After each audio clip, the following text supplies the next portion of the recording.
Nnyo n'emboozi eyo nga bwe bitambudde kale tugendagendako mu Buddu bwe twogera Buddu obugunjufu gye bwatandikira era mu mbeera y'emu bwe twogera ku Buddu kye kibuga ekikulu ekya Buganda kanakadde Robert Mutebi amakanda yagasimbye mu Buddu mu nteekateeka ez'okulaba nga General Muhoozi Kainerugaba ng'ennaku z'omwezi zigenda kuwera 15 aganyoolako mu Buddu. Butereevu oli ku munnyo ku 3 kiki ky'otuleetedde Robert Mutebi kanakadde?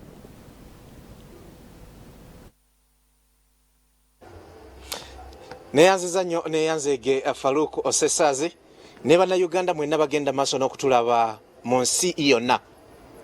Ennaku bulijjo tubala nnyingi naye lutukidde olwaleero nga tubala olunaku lumu lwokka okutuuka ku lunaku mulindwa General Muhoozi Kainerugaba lwagenda okujja mu kitundu ekya Greater Masaka.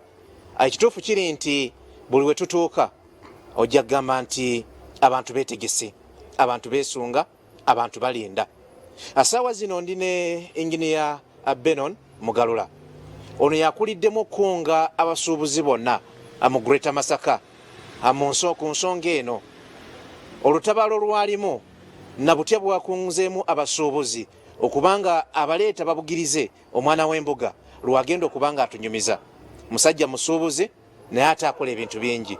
Yakuliddemu kino nga bwe nkutegeezeza. Ingini yatusanze okulaba nga tuli butereevu ku SOT TV omunnyo ku 3 amawulire gaffe ag'essaawa 3 kwe tuli. Bannayuganda sooka obabuuzeeko otunyumize wawe otuuse n'okunga abasuubuzi mu Greater Masaka okubanga babeerawo ku lunaku olwokutaano. Neyanziza nnyo era abannayuganda nsanyuse nnyo kubeera wano ku SOT TV ate njagala kubategeeza tulinze omwagalwa waffe General Muhoozi Kainerugaba tumulinze okujja kutukyalira mu Greater Masaka. Nze nga chairman wa Greater Masaka Business Community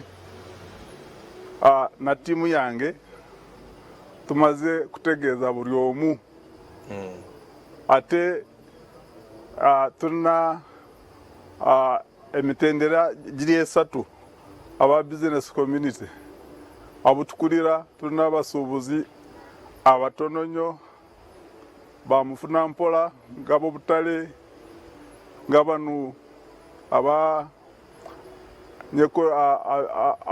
ab'obuduuka butonotono ate tulina n'abawakati n'abasuubuzi abanene bonna tumaze kubakunga mu districts 9 na city ya 10 zonna tumaze kuziyitamu era bonna beetegefu kujja ku mukolo kwaniriza MK General Kainerugaba. Ate twagala kwebaza President Yoweri Museveni kubanga akoze ebintu bingi nnyo mu Uganda kati nga Masaka okutwaliza wamu akoze ebintu bingi ng'enguudo buli luguudo lwonna lulungi kituufu amasanyalazi amazzi ebyobulimi amasomero byonna birungi nnyo.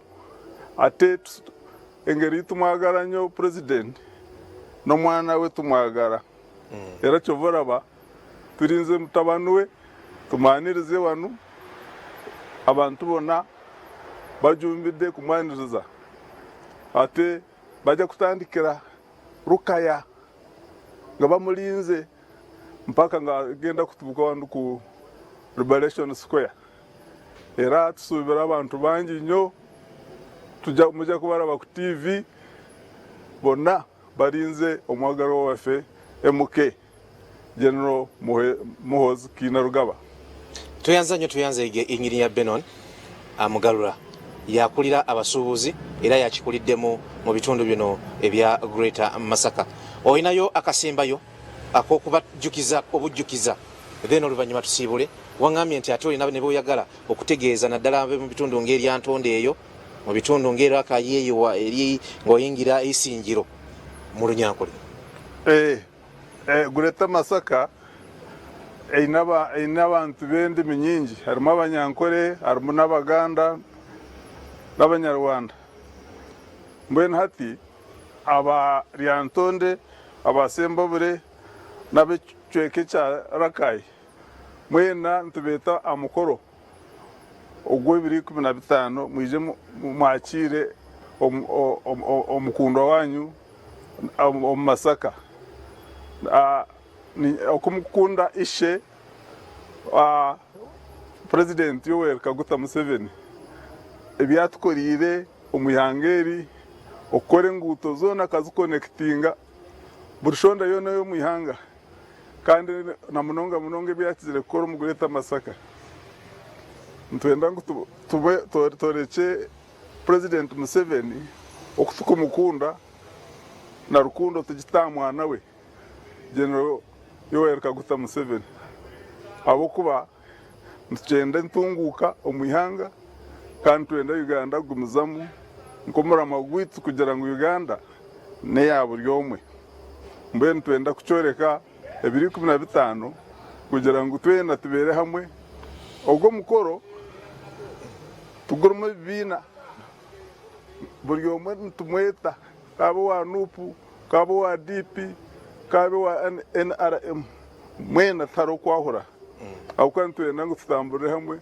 nk'abanya Uganda tombe kiyanga ryitu rubase guma rutunguka nkoku President Museveni abasize kurutungura tuyanziza nnyo tuyanzege munna bya business atenga munna bya hoteli engineer Benon Mugarula mumulabiranga ddala yennanyini hotel eya Zebra Hotel wane Masaka wetuli era etemagananga mukene Afaluku Sesazi nze natambudde ne Yasini Kikoyo ne Isaac kyagambiddwa kankudizo omuzindalo bannayuganda oyongere okubawa amawulire bannamawulire bannange abalala gibasase ffe tubasiibulidde wano kale katuumulemu nate tugenda kumaona ebisingakaawo ffe munyo